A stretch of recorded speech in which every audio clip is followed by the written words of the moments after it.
I was getting really upset. I'm like, what happened? Why am I not getting access anymore to, or the ability to release these games early like I used to? And then he kept telling me, hey, since he's been in charge, there's a new way that they do things.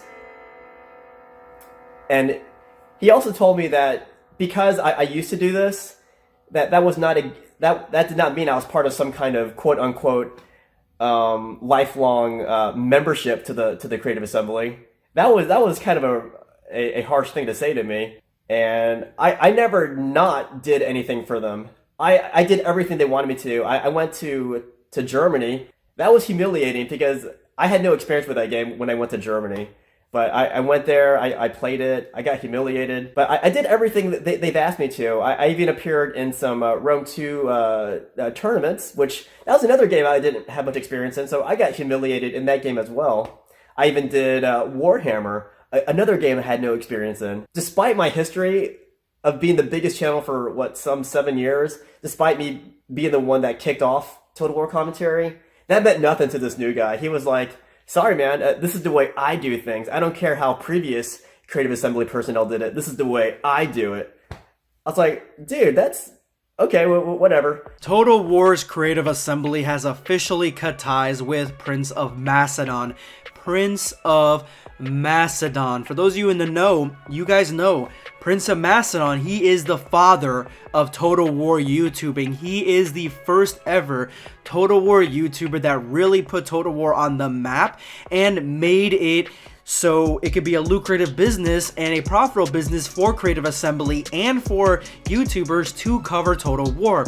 He is the one that a lot of us began Total War aspiring to be. Him and Heir of Carthage were the ones that I was watching before I decided to make a Total War channel back in like 2014 all the way up to 2016. Like, I only had it for a few years, but he is the alpha, the omega, and he has been completely and utterly disrespected and thrown to the trash bin by Creative Assembly in probably the most rude way possible.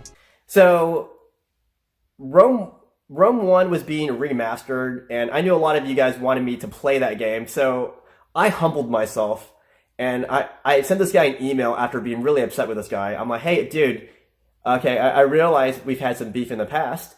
Can I please get Rome remastered? Early access, please? And then he sent me this really, God, it was such a harsh email. He was like, it's kind of funny that you asked me. This is him. I considered your channel, but then I remembered you talking about how the Creative Assembly treated you.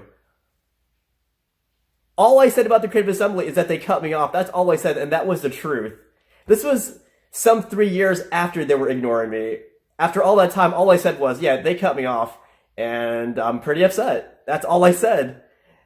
But this guy sent this email, yeah, I considered sending a Rome remaster to you, but because you said that, I don't know if you're going to play ball with us.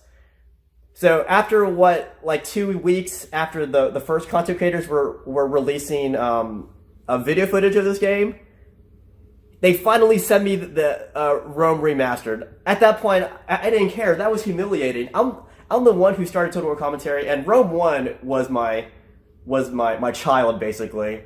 And to deny me early access to Rome Total War, that was a slap in the face. And I told him, dude, I don't want this free game anymore. I requested this game a long time ago, and you guys chose to pass me over.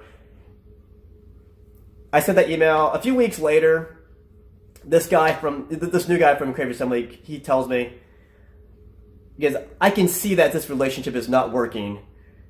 So I've decided to cut off our relationship with you as a content creator.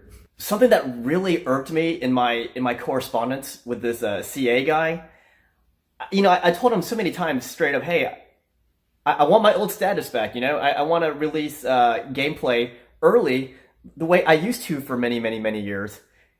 His response really got to me. He said it would not be fair to the other YouTubers if he gave me my status back. I did not understand that response. It's like, I already had this status before. You guys took it away and claimed that losing my email was the whole reason for it. So wouldn't the logical action for them to be taking would be to giving my status back, but telling me they wouldn't give it back to me because it's unfair to the other YouTubers? That was such a, that really irked me. What about me? Isn't that unfair to me, guys? That they took it away from me in the first place? This is disgusting behavior from the Creative Assembly for somebody who is a legacy Total War YouTuber. He is the very beginning, but he has been getting thrown to the wayside around the same time that I was thrown to the wayside back in 2016 when we were just getting withheld any sort of support from Total War's Creative Assembly on any of the new games. I saw the writing on the wall. I was getting the keys to the games, and I was getting support and shout outs and just treated like everyone else who was in the program, in the creator program. I was treated just like them for 2 years, and my channel back then was growing in popularity, and I loved all the time that I had with it. Once the new management came in, a lot of the old guard got thrown to the wayside, and myself and Prince of Macedon were in that wave. Now, I saw the writing on the wall. I kept reaching out for the keys and just asking why I'm not getting promoted, or what am I doing wrong, and I either got the cold shoulder or I got told like, no, don't worry, we'll send it to you, and then I was just waiting and waiting and waiting. I was like, fuck that. And so I quit the Total War community, I quit Total War YouTubing, and literally spent like a year not doing anything. Like, I took a time where I wanted to focus only on myself, and I decided to become a Dragon Ball YouTuber, which has worked out famously for me. It doesn't work out for everyone, and Prince of Macedon is one of those people because he never saw the writing on the wall. He never, bro, if you're watching this, Prince, you never saw the writing on the wall like I did back in 2016, and you just kept kind of going along with it, asking and asking and asking. I watched your entire video, and you kept asking and pleading and humbling yourself, as you were saying, asking for codes that they were never going to give you because you were already cut off. They wanted to promote newer Total War YouTubers that focused on the main game, specifically Warhammer, and that, I'll be honest, they were a certain demographic, because this is something that I've never said about the Total War's Creative Assembly, but how is it that the only 2 men of color from Creative Assembly's old partner program were cut? Everybody else was given all the love and nurturing attention that they could possibly have gotten, and yet the only 2 men of color were just thrown to the wayside, me and Prince of Macedon, and a few others actually. So yeah, it definitely seems that way, that they were focusing heavily on, if not UK Total War YouTubers, Caucasian Total War YouTubers. That's just the way it is.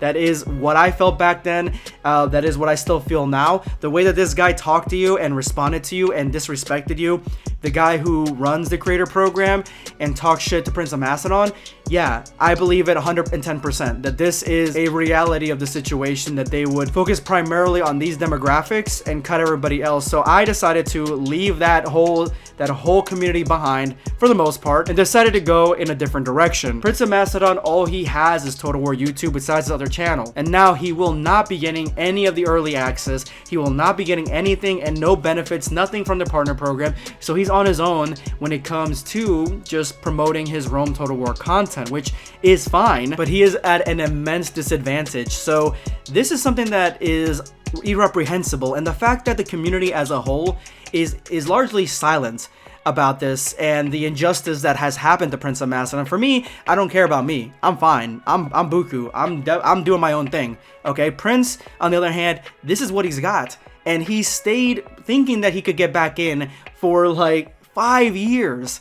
I would be doing the same. If I had spent 5 years begging for DLCs and shit, then I would have been losing my mind right now after losing permanently any sort of communication with me and the creative team. So my heart does go out to Prince, and I said what I said. This is 100% legit. You guys may not like it, but that's just the way it is. So again, I hope that Prince of Macedon really kind of finds something new to do, or if he loves Rome and doesn't care about any profits from it, or his channel blowing up in the way that other people's channel has blown up, because they do get that extra bonus of the promotions and shit, well, then have at it, have fun, because Rome is still a fun game, Medieval 2 is still a fun game, Total War's games are still fun, and the creator program, in my opinion, could be different than it was back in my day. I've heard from Legend of Total War that they have changed a new leaf, they have turned over a new leaf, but this happened recently, that this guy talked in such a demeaning way to Prince of Macedon, because Prince of Macedon complained about the fact that he hasn't been getting any of the DLCs for years now,